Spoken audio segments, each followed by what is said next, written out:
How's it going? My name is Z from Realtors Acquisition, and in this video I'm going to be showing you guys where Facebook ads sort of fits into a online marketing funnel, right? And there's two places in particular that your Facebook ads would fit into. Firstly, before I get into that, I want to illustrate what a online marketing funnel looks like first, right? And most people, when they draw out a marketing funnel, this is what it looks like. It looks like a funnel. And the reason why this is such an accurate representation of it is because at the top, that's where you have the majority of people coming into your funnel.Maybe you have 100 people coming into your funnel, and at the very end, maybe only 10 people come out, right? The reason for this is because you've got multiple different vetting points where people can leave the funnel, and that's actually better for you because you want qualified leads dropping out the bottom of the funnel, which you can then hop onto calls with and make the sales. So this is what a marketing funnel looks like. For today's demonstration, I'm not gonna actually be using a funnel like this because it does get a little bit complicated when I try to explain things like this. I'm just gonna use a straight line, okay? So if you look at the marketing funnel that I'm gonna draw here today, it is literally just a straight line. Now, at the top of the funnel serves a very particular purpose, right? You want to make people aware of your business. Now, when you're advertising, when you're sort of showing off your business, you want to advertise to people that are problem aware, that the problem needs to be existent. It needs to be a thing in their life that they are aware of. If it is, you can introduce yourself as a business and say, look, we can solve your problem. And this is the purpose of the top of the funnel. So this is awareness. I'm not sure if you've ever heard of awareness campaigns and stuff like this, but this is for awareness. Now, if you look down at the bottom, that is the bottom of the funnel. So if we draw it in, this is where you start seeing things like landing pages, your appointment booking links and stuff like that. This is where you track your landing page conversions, stuff like that. So at the bottom, this is where you start seeing conversions.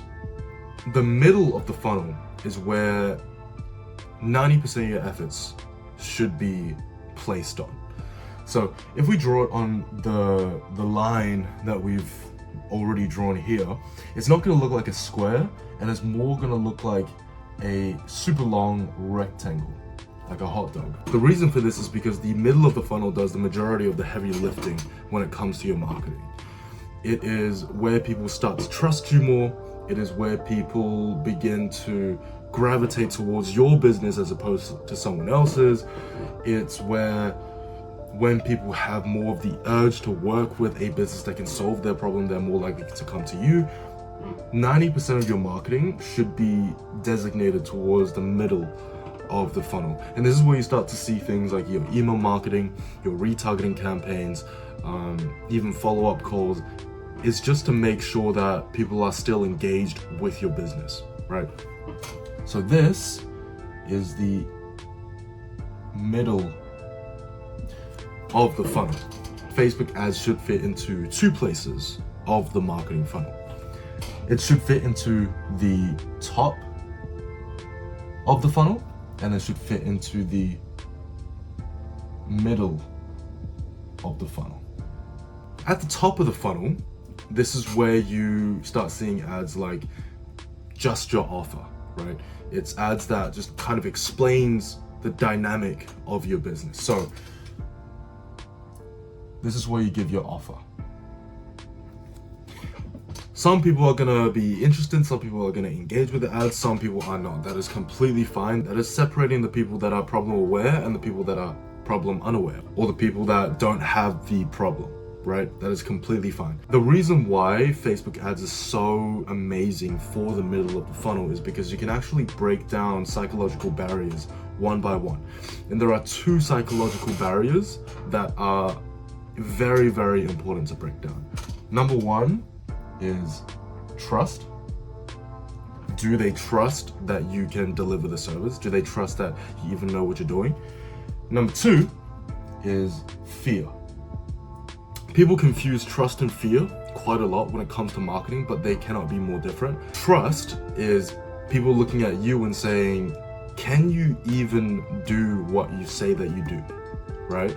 So stuff like guarantees or safety rails aren't going to help you with trust. Fear is looking at someone and saying, I trust that you know what you're doing, but they've got a little bit of snowflake syndrome, right?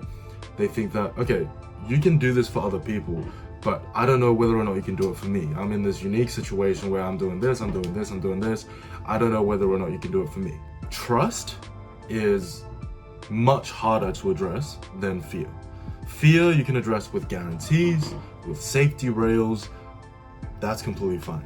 Trust you have to address through a more prolonged period of time. All right, so now that we've addressed that there's two main things that we need to neutralize in terms of like psychological barriers, let's figure out how we can address both of them. So let's start off with trust. Depending on your industry, it may take longer for people to trust that you can deliver the service. It is mandatory that you get this right. And there are 3 ways that you can get this right when it comes to your Facebook ad retargeting campaign. Now, what is a retargeting campaign? Now, I can explain this within like 30 seconds. It's pretty simple. So you've got your main audience in your original campaign that you target. And let's say this is the audience that you target, right? This subsection of that audience that you originally advertised to, this subsection has responded positively, meaning they visit your profile, they visit your website, they've watched a couple of your videos. This audience can be tracked by Facebook or by you, doesn't really matter. This audience can be tracked. Now the rest of them, you can continue advertising to them, that's completely fine. Now this audience in particular, we don't want to treat these people the same way that we treat the others. We know that they responded positively. We know that they are problem aware. To which degree, we don't know, but we do know that they have objections. We do know that they have psychological barriers that they can't pass. Your job in your retargeting campaign is to advertise to these people specifically and to help them cross that psychological chasm, you could say, right? So how would we do that? We would do that through retargeting campaigns. And the first thing that we need to address is trust. So trust, there are 3 ways that you can address this in a retargeting campaign. First of all, we can have positive testimonies or positive testimonials. Now, in your positive testimonial videos, we want to link them up in a chain. We want to make sure that if people start watching that video, that it is almost an endless video that they have to watch through. It doesn't mean that you make each testimonial an hour long. It means that you've got multiple different testimonials lined up. People's attention spans are short. You want to make sure that people see as many positive results as possible within that short attention span. And if you can manage that, you just earn yourself so many brownie points in terms of building that trust with your prospects. So testimonials is a big one. Second, you want to make sure that you give free value as well. So I'm not sure if you're aware of Alex Hormozi or anyone like that, but they are a big proponent of giving free value to your prospects. The reason why this works so well is because it just builds so much goodwill with your audience that it's almost as if you're not trying to sell them anything. You're just saying, look, this is what I do, this is what I'm good at, and if you want me to help you specifically, or if you want me to help you one-on-one, then you can let me know, and obviously that's going to be a little bit more of an investment. But giving free value not only builds that goodwill, but also shows people that you know what you're talking about. And if you can show people that you know what you're talking about, that is going to do wonders for that trust. Now, number 3, you're going to be a little bit surprised, is host events. This is going to be a little bit more location dependent. Webinars can work, but they don't work the same way. Hosting free events, like family-friendly events, like free barbecues, free whatever, and gathering everyone into one spot where you're the position of authority with all the wisdom, that builds a little bit of a different trust. That builds more of an interpersonal relationship between you and your prospect. And if you can build that, that is also going to be super powerful in terms of building that trust with your prospect. Now, you don't want to make the mistake of thinking that you host one of these events, or you post one video, or you give one testimonial, and immediately people are going to trust you, right? Trust doesn't come within 24 hours. There is a little bit of human psychology that comes into this, right? It is built over a longer period of time. Second, we want to address fear. Now, I told you before that fear is different from trust, and it's actually a little bit easier to deal with fear than it is with trust. So, with fear, you are getting people from here to here. This is the desired state, and this is the starting state.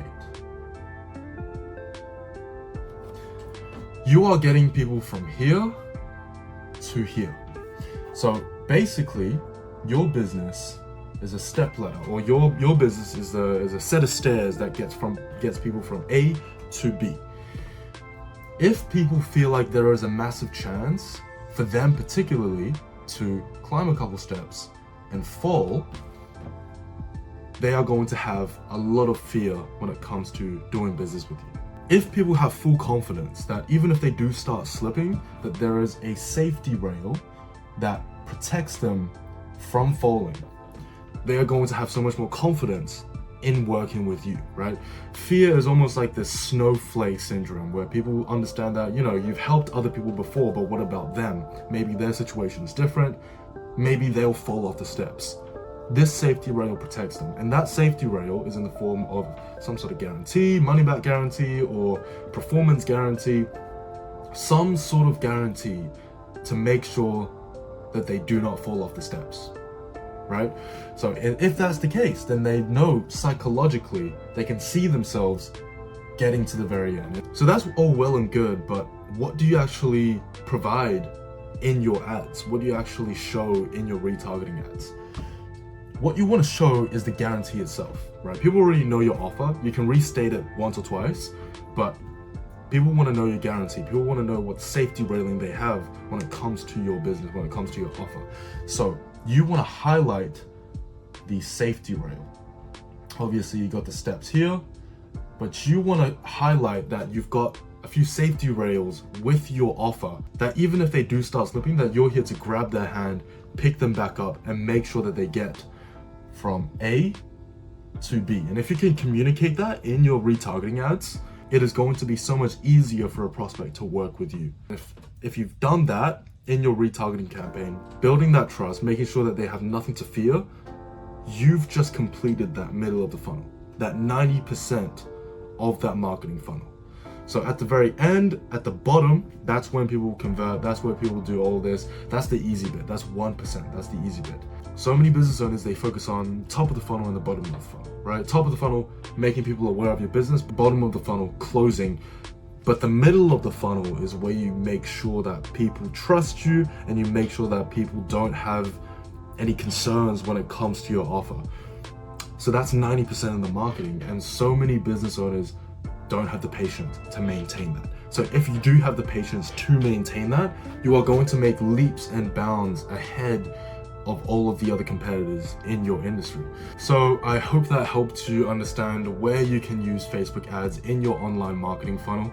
Okay, so I forgot to say this in the video, but if any of you watching this video would like to work with me one-on-one personally, as opposed to watching these free courses online, then I actually have a Calendly link in the description for a 30-minute discovery call. And basically what it is we just have a chat whether or not it makes sense to work together. And if you would like to hear my offer, I actually guarantee that your ads will be profitable just after a couple of weeks of working with me. So if that sounds like something that you would like for yourself, or something that you're interested in, click the link below, sign up for a free 30-minute discovery call, and yeah, we'll have a chat. So I hope that you found value out of this video, and I hope that everything is well with your Facebook ads and your digital marketing. So if you've got any questions, or if you've got any concerns, put them in the comment section below. I'll answer them personally, or if I feel like I need to make a video about it, I will. Like, comment, subscribe, and I'll see you in the next video.